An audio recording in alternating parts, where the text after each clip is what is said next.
Welcome to steno with Paras. Dictation start होगी 5 second बाद।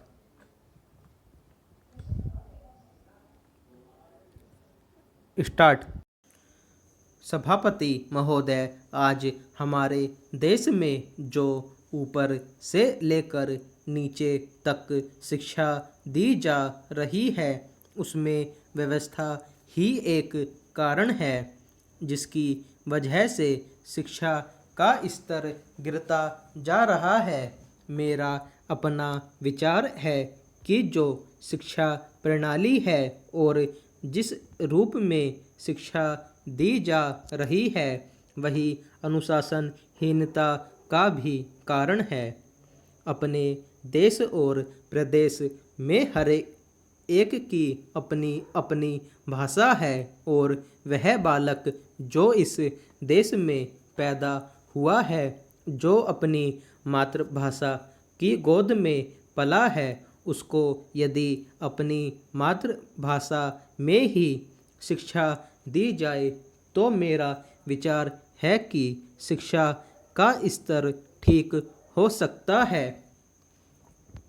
जो सबसे बड़ी भूल और कमी सरकार के द्वारा दी जाने वाली शिक्षा के संबंध में हो रही है वह यह है कि बालक की मातृभाषा में शिक्षा न देकर उसको उस भाषा में शिक्षा देने की व्यवस्था की गई है जो हमारे देश या प्रदेश की भाषा कभी रही ही नहीं।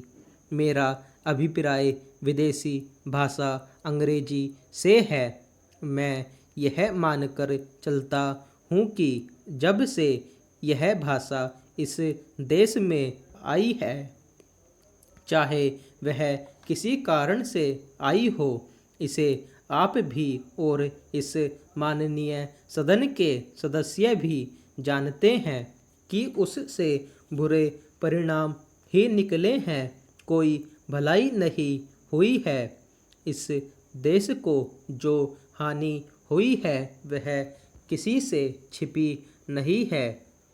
हम देख रहे हैं कि हमारे यहाँ जितना फैशन बढ़ रहा है और जितनी वेशभूषा बिगड़ रही है वह सब अंग्रेजी भाषा के ही कारण है।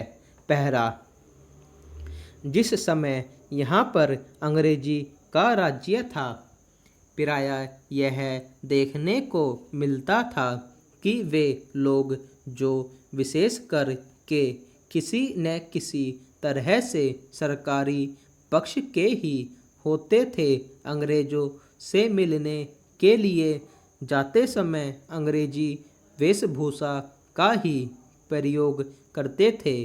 परंतु यह इस प्रदेश और इस देश का दुर्भाग्य है कि अंग्रेज़ों का राज्य समाप्त हो जाने के बाद भी लोग उनकी वेशभूषा को पहनते चले जा रहे हैं।